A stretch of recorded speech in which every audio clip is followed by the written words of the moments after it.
हर शब्द में अलग एक स्वाद है, हर शब्द में अलग एक स्वाद है। डोगरी मेरे जम्मू का अनुवाद है। पोगली बोली का रंग निराला है। पहाड़ों के बीच एक उजाला है। गीत ये मोहब्बत के सुनाते हैं। हर दिल से दोस्ती के रिश्ते निभाते हैं। पहाड़ी और गोजरी की बात है सबसे परे। हर दर्द को अपने जज्बात में ये भरे। भदरवाही, सिराजी, पोगली ये सब साज है। वादिये चिनाब खुद में एक अलग राज है। ये वादी है रंगों का जहां, यहाँ हर शख्स अमन का बाज है। ये वो जगह है जहाँ सिर्फ जुबानें नहीं बोलती, बल्कि उन जुबानों के पीछे छुपी मोहब्बत की कहानियां बोलती हैं। किताब का पहला पन्ना खोलते ही कानों को अमन और दिल को सुकून देने वाली आवाज में सुनाई देता है। ओए मिट्टरिए, ओए होए मिट्टरिए, डोगरे दी बोली ते खंड मिठे लोग डोगरे।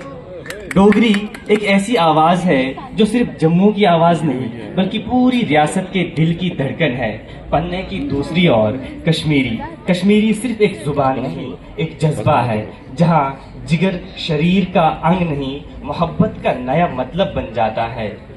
और एक और पन्ना पलटने के बाद एक रंगीन कहानी, पहाड़ों और जंगलों की जुबानी, झरनों की रवानी। जी, मैं बात कर रहा हूँ पीर पंचाल की। यहाँ गोजरी और पहाड़ी एक अनोखी विरासत को बयान करते हैं, जो इस इलाके को इतना दिलकश कर देती है, जैसे मानो कि पहाड़ों की ऊंची चोटी पे चढ़कर कोयल के मीठे गीत सुन रहा हो कोई। जैसे ये गीत, हाय उड बला को जड़िए लंबी रोड़ाए मोड़ांगी।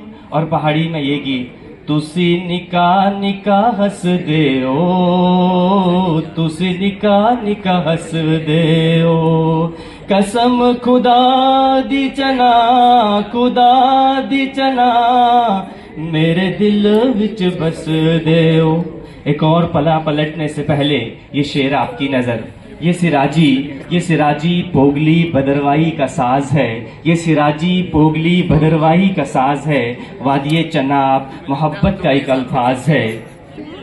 भदरवाही में चश्मे को क्या खूब लपेटा है कि तेसे ठंड ना गेरो पानी शुकी जोए, पीनो छू में लोटू भरता गुट ना पियोए।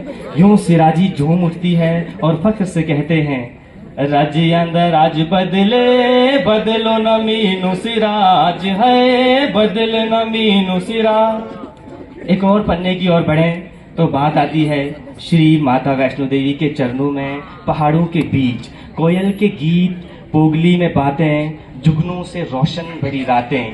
जी, मैं बात कर रहा हूँ पोगली की। ये वो जबान है जिसने हमें डीडी ठाकुर दिया। ये वो जबान है जिसने हमें भारत के 43वें चीफ जस्टिस टीएस ठाकुर दिए। हमें इस जबान के बोलने वालों पर फख्र करना चाहिए, जिन्होंने आज तक इस जबान को जिंदा रखा है। आज ज्यादातर बात इसी जबान पर करने की कोशिश करूंगा। पोगली एक हिंद आर्याई जबान है जो बुनियादी तौर पर जम्मू कश्मीर के जम्मू खित्ते के रामबन जिले में बोली जाती है, लेकिन इसकी पहुंच जम्मू के तकरीबन हर कोने के आगे तक फैली हुई है। पोगली जबान मगरबी जबानों के ग्रुप के दायरे में आती है। अदब की इस सिंध में जहां जहालत को बेनकाब किया जा सकता है, हकीकत को समझना जरूरी है। ये सच है कि पोगल पिरस्तान तवील अरसे पहले किश्तवाड़ रियासत का हिस्सा था, लेकिन ये भी एक हकीकत है कि पोगल और पिरस्तान मुख्तलिफ औकात में एक खुद मुख्तियार रियासत की हैसियत से भी मुअज़्ज़िज़ है।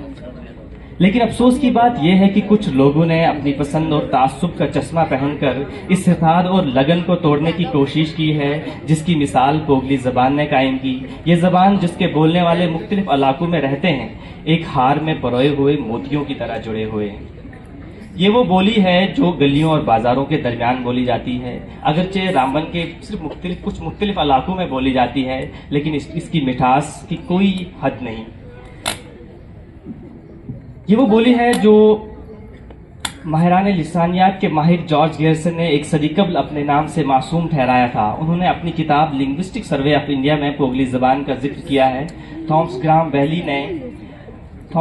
वैली ने लिंग्विस्टिक सर्वे ऑफ इंडिया, उनकी अपनी किताब languages of the northern Himalaya में पोगली ज़बान का जिक्र किया है। मोहम्मद इकबाल नायक ने अपनी किताब तस्वीर जिला डोडा में पोगली ज़बान का जिक्र किया। आसी उन्होंने पोगली ज़बान पर एक किताब पोगली का सूतियाती निज़ाम भी लिखी है। मौलाना मोहम्मद इस्माइल आसी साहब ने अपनी तसनीफ तारीख पोगल पिरस्तान में तारकी हवालों के साथ पोगली ज़बान का जिक्र किया है। देवीदास ठाकुर ने अपनी मशहूर खुदनविश्त यादों के चिराग में पोगली ज़बान की मिठास और इसके बोलने वालों की खूबसूरती का जिक्र किया है। DC शर्मा साहब ने अपनी किताब तारीख और सकाफत किश्तवाड़ में भी पोगली ज़बान का मुख्तसर जिक्र किया है। ये तमाम तहरीरें इस ज़बान की अहमियत, इसके तारीखी वरसे और इसके बोलने वालों की गहरी वाबस्तगी को उजागर करती हैं।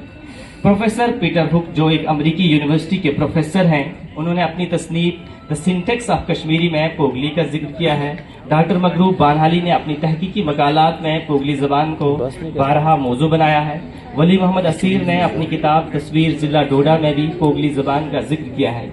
ये तमाम अदबी और तहकीकी काम पोगली ज़बान की तारीखी, लिसानी और सकाफती अहमियत को मज़ीद उजागर करते हैं और इसकी शनाख्त के तहफ़्फ़ुज़ में अहम किरदार अदा करते हैं। वो ये भी बयान करते हैं कि इस ज़बान में हर 8 किलोमीटर के बाद लहजे और अल्फाज में मामूली फ़र्क पाया जाता है। इस ज़बान ने न सिर्फ मुल्क के माहिरीन लिसानियात को मुतासिर किया है, बल्कि मगरबी ममालिक और यूरोपीय यूनियन के माहिरीन लिसानियत की तवज्जो भी हासिल की है। यह साबित करता है कि पोगली ज़बान अपनी तारीख, सकाफत और वरसे के लिहाज से मुनफरिद अहमियत रखती है। पोगली ज़बान अपनी वसअत और लचक की वजह से मुख्तलिफ